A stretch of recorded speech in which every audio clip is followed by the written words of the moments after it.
Hello and welcome to the Balance CEO podcast. Today, I'm going to talk to you all about how important it is to change your environment. And this is coming from a very lived experience for me recently. So, this is quite vulnerable to share because from the outside, it probably didn't look like this at all. But before I went to Bali, I was in a really shitty mind frame. I found myself constantly talking about how I didn't like where I lived, not so much here in Whangarei Heads, but in Whangarei in general, that I felt like I didn't have my people. I felt like all I did was try and bring people together. I found that there was like nothing to really do where I lived, and I was just in this real vicious cycle of thinking all the negative things, which it's not what I teach. This is not what I preach. And I was in this really just quite a horrible mind frame around not knowing how to move forward.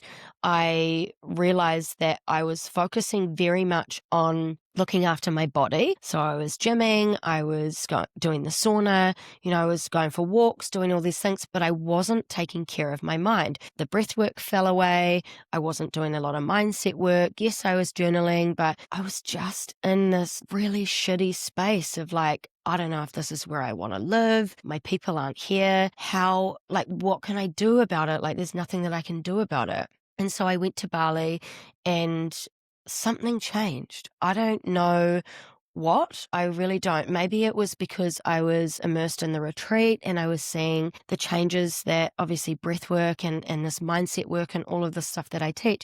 I saw the change in these women. Like over the time span of 5 days, it was incredible. Like what I witnessed was such a beautiful thing to see someone go through those processes that I think it was like a big realization for me. Like, you're not doing the fucking work. Like, I used to meditate every day. I used to tap into the feeling and like I just couldn't connect in with those parts of myself. I found it very hard to connect in with my future. I found it hard to connect in with the feeling of joy. Like I just didn't really know what lit me up anymore. It was really tough. So after being immersed in the retreat, I was like, you've got to fucking do the work. Like, you've got to get back to daily breath work, meditation, visualization, being in the heart coherence of like what it is that I'm trying to call in, the life that I want to live, and like all these amazing things that I want to create. I was stuck in the vicious cycle of not being able to tap into any of that. And quite often when I have come home from Bali before,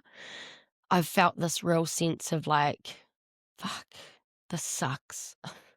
I love Bali so much. I want to live there half the year. Like, I just love that there's always something to do. There's people everywhere. I feel like I don't have all the things that I want, like in not a very nice mindset. This time was so different. I was so excited to come home, and honestly, getting off that plane, I was just like, fuck, I love New Zealand so much. I love where I live. There's barely any traffic. There's barely any construction. There's no scooters. Like, don't get me wrong. I love Bali and I love spending time there. But this time made me realize, actually, I don't want to live here. I don't think that I could.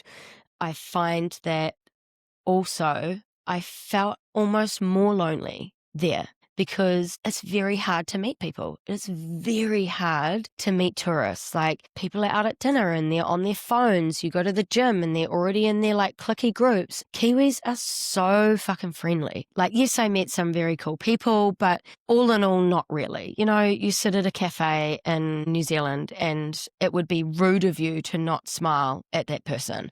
Or you walk past someone on a walk and you say good morning. Like, that's just what we do. And that's why people say New Zealanders are so friendly. Like, Kiwis are just such friendly people. They're so kind and they're so caring, that you have great conversations. And it's true. But it took me to leave, took me to go overseas to actually realize that. And I'm not saying that Bali doesn't have friendly people. The locals are some of the most amazing, kind, nurturing, caring people that you will ever meet. But if you're in these touristy spots, as most people do, you don't see a lot of that. So something that I want to do next time I go to Bali is actually go and see Bali, not go and see these touristy areas, like go and maybe do a homestay, spend time with them. Like I've just looked at Bali this time in a very different way. So the importance of changing your environment, like it can change everything for you. Like the amount of times where I've been stuck in a rut and I've gone, I need to get away. I need to go somewhere. I need to go and do something. I need to be on my own. I need to think about the things that I want to do, want to feel, want to be. And I've come back feeling like a completely different person. So if we are doing the same things every single day, we're in the same routines, we get up the same way, we go to the same gym, we go to the same cafe, the same work, we do all the same things, there is no room for the unknown. There is no room for mystical experiences. There's not a lot of room for opportunities because our brain is saying we're just going to keep going and doing the same things that we've always done. Whereas when you are in the state of, working with manifestation, you've got to be open to new experiences happening, opportunities, like conversations, things happening just out of the blue. You've got to stay open, which means that you've got to, spend time working on being open, because if we're closed off, it's very hard for someone to want to approach us if we give off the energy that we're closed off and we don't actually want to have that conversation. So when we change our surroundings, we change the people, we change the places that we go to, we change the conversations, our life starts to change because we're showing our subconscious mind, oh, there's actually a different way to live. Oh, these people do earn a lot of money. Oh, there's different groups of people around where I live. Oh, there's different activities that I can do. There's different. So it's so important to be open to change. Otherwise, you're just going to stay on the same wheel of the same shit day in and day out. When we work with manifestation, the only place that we can create is in the unknown. If you think about it like this, you're going through your day, you're getting the kids ready, you're going to work, you're doing the same things that you do each day. Do you feel creative? Do you feel like you've got time for spontaneity? Do you feel like other opportunities or things could happen that you weren't expecting? Probably not, because your schedule is the same thing every day. So that's what's going to happen. So that's what's going to be your future. So that's what is projecting your life. When we start to visualize different things that we want, we start to really think big about the life that we want to create, and then we are open enough to receiving, that is when opportunities happen. You think about oh my God, that thing just happened out of the blue. That's the point. It happens out of the blue because you created it out of the blue. You created it from nothing. So it's got to happen outside of your routines. It's got to happen outside of your everyday life. It happens in the unknown, of the unexpected. So since coming back from Bali, I stepped off that plane. I went, fuck, I love it here. And I just had these overwhelming feelings of, you can't change where you live. You live in fucking paradise. If you tap into what it will feel like to have, more people around you, more support, then it's going to eventually happen. I am the only one who can create that. I cannot create that from a place of lack.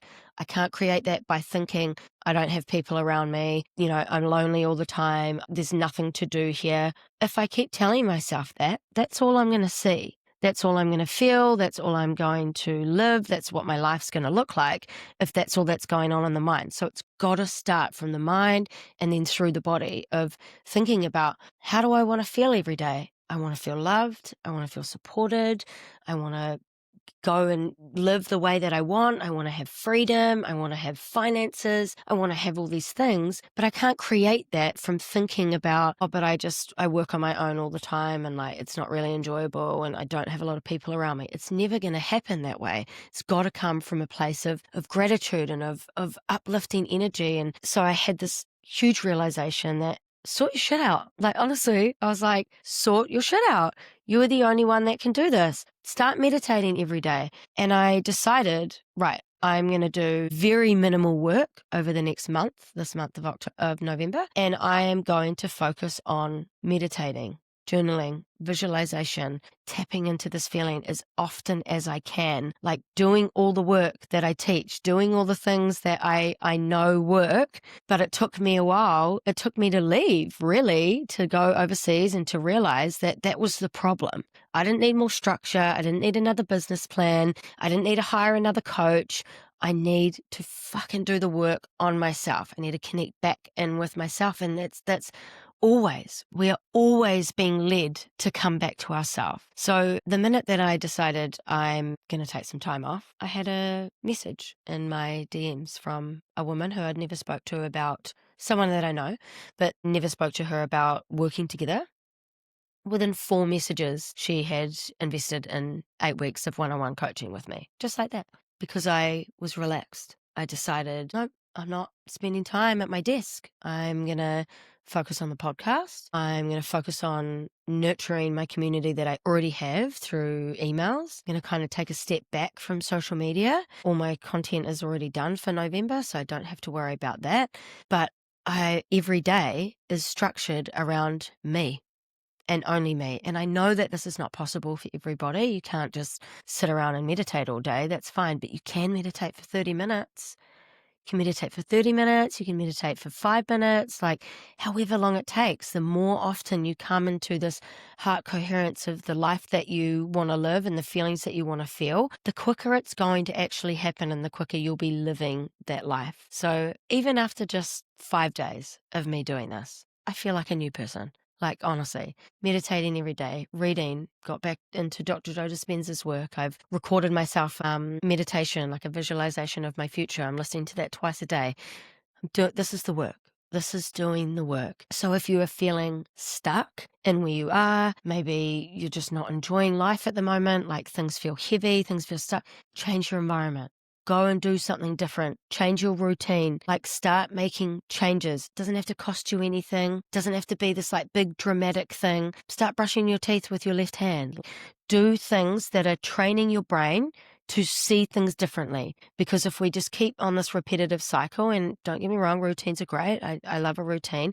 But if we do the same things day in and day out, our life's going to look the same in 10 years' time. Yeah, we might have got a new house or moved, or it's going to feel the same. So you've got to make change, whether that be big, small, whatever.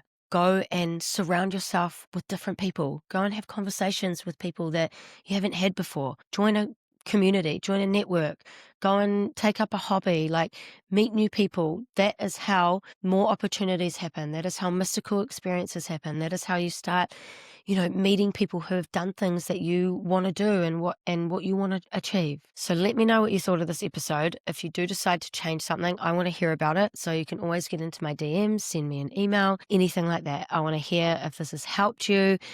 Go and make some changes. I'm proud of you. I love you. See you in the next episode.